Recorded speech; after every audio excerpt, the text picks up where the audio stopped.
What's going on, beautiful people? Welcome back to my wildlife. Chandler, this isn't your video. It is now. No, this is Primitive Predators. What's going on, guys? Crocodile Kyle, come on, we're taking over. No. It's a part. This partnership now. Hey. No, this is Primitive Predators, and we are hanging out with Chandler today, checking out some of the cool animals he has here. Let's see some stuff. Let's get it. Crocodile Kyle be hanging out in the Everglades. Well, as you can see, guys, we're here with Chandler down here in the homestead, and we're hanging out with this amazing American crocodile named Ziggy. So tell us a little more about this guy. And how did you end up with this animal? Because in the United States, it's like unheard of to end up with an animal like this. For me, not just being a Florida boy with having native crocodiles to the state, the only state in North America that has crocodiles, it's awesome. This was like the grand jewel for me. This was a big thing for me. The parents of Ziggy, the male was imported from Jamaica way back in the day when he was like 2 feet long. So pure Jamaican bloodline. He was a little baby. Now he's like 14, 15 feet on display at the Miami Metro Zoo. He's a big male. And then like 10 years ago, he was paired up with a female American crocodile that was caught out of the Miami Bay as a nuisance. So the animal had to stay in captivity. They declared this animal cannot be released because it's going to keep showing up in public areas and pose a threat. For sure. Which is how he got Rex, our big crocodile out there. He kept showing up on roads, posed a threat to himself and the public, and now he's declared an animal that can't be out in the wild. So they had this female American bloodline, American crocodile. They had this Jamaican. They had them together forever. I believe the water wasn't deep enough in the setup. Really? So I think they laid eggs, they just weren't fertile. Okay. And then once they got moved over to the Miami Metro Zoo, the water was a lot deeper, and then they locked up, they produced eggs, and since those animals belonged to Bob Freer and Joe Wasilewski, those babies were going to them. I think half went to the zoo, half went to Bob. Bob kept some eggs here and hatched them out. And then out of the 3 babies, Bob was kind enough to donate me this American crocodile when Ziggy was only like that big, a tiny little neonate.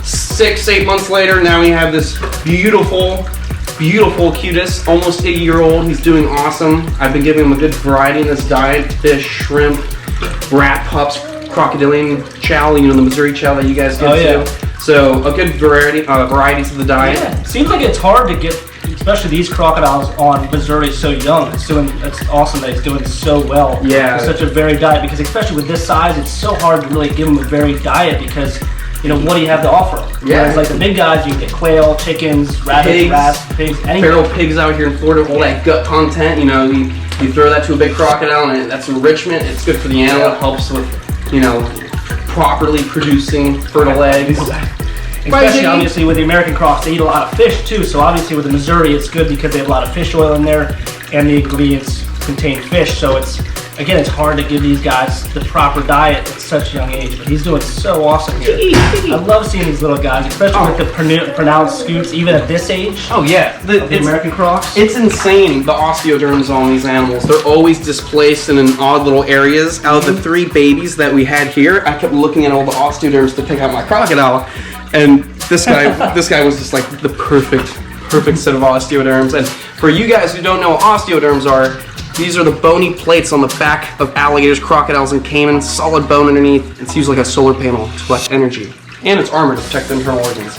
So those osteoderms are just displaced everywhere, and they're so funky looking. I'm sure you've seen some of these wild American crocodiles, and they look insane. That's what's so tough to catch these guys, because you're jumping on top of those osteoderms that are they're cutting you open. Yes, they just get so large when they get big. They just cut you up. So at the end of the day, this is not my personal pet. To be clear with you guys, a heat lamp behind you, so don't worry about it.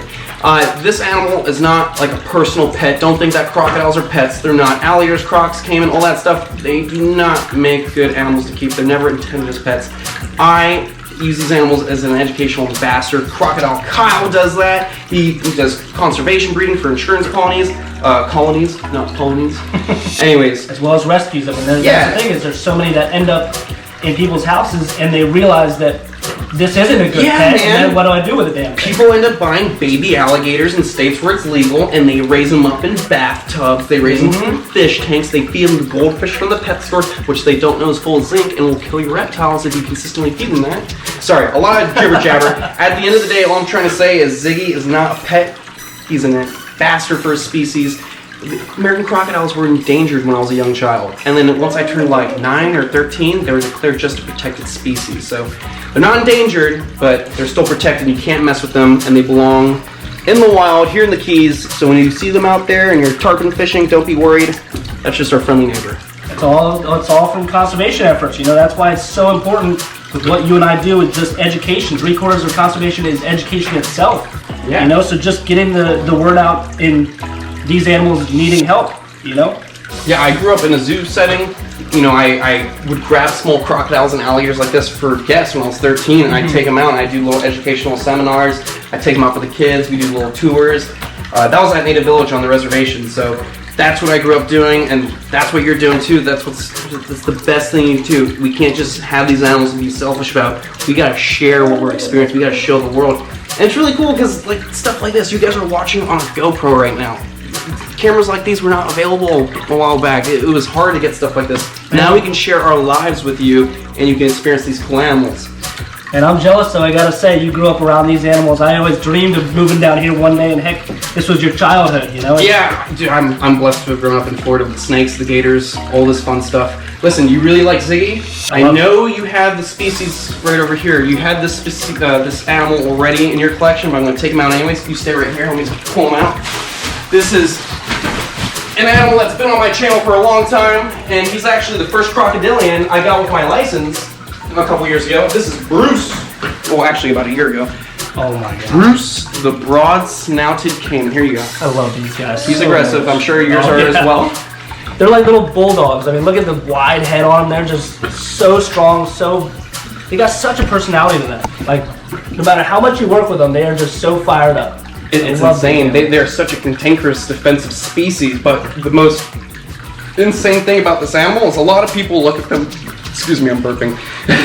A lot of people look at these animals and they're like, oh my god, its face is smushed in. Is it inbred? Because when they get older, they look like gargoyles. They look crazy. But when you look at this animal, this is probably one of the most pretty crocodilians out there. They might have a weird shaped jaw. It might be very bizarre, but at the same time, they're one of the most beautiful animals. It literally has the pattern of like a jaguar mixed with a leopard. It's insane. And they have the scoots on the side. It's just like little bumps, almost like little pebbles. Oh yeah. And it just feels so cool to the touch. Just an armored lizard walking through the swamps. It's just the patterning on them is just absolutely gorgeous. They're so vibrant compared to even the American crocodile that size. It's kind of faded, whereas this guy's it's just insane. So look, get a good shot of that face. Look how beautiful this animal is. And the spots on the lower jaw like that, similar to a Yacari caiman. Yeah, that's a really cool part of this. It does remind me of a nice looking Yacari caiman. I love these animals. So hopefully one day in the future I can find him a mate. Well, first I have to figure out if it's a boy or girl. So. Yeah, that's the first step, of course. And then eventually I'll have broad-snouted caiman breeding one day. Little Brucey. They're so beautiful. Have they ever swam together? No. So even though Ziggy's bigger, yeah. I don't want to tell you this, but I can tell the viewers out there, even though Bruce is much smaller than Ziggy, there's a good chance that Bruce, with that really short broad snout, Bruce goes up to that crocodile and rips his face off. Yeah. This guy is a powerhouse. There's actually a story that Bob Freer, the owner of this facility, Everglades Outpost, Bob Freer told me a story about how back in the day they had a 4 to 5 foot Orinoco crocodile in an enclosure with a 7 foot spectacled caiman. The spectacled caiman killed and drowned the Orinoco crocodile. Oh my god. Have you ever heard of that? A caiman killing a crocodile. Not just any crocodile. Crocodiles intermedius, you own adults, you know how it is. Oh, yeah. That is a naturally defensive, cantankerous species. Speaking of cantankerous, I don't want little Bruce to get too stressed out, so let's put him back. Say bye to the crocodile clan. They're just so strong for such a small little package, aren't they? Oh my god, they're insane. Get in there, Bruce. Well guys, I hope you enjoyed that video because that was so much fun getting hands-on with that little American crocodile there. And while I was editing this, it was actually gonna be about a 30-minute episode with Chandler, so I'm gonna go ahead and split this one in two. Second part is gonna be checking out some of his venomous snakes.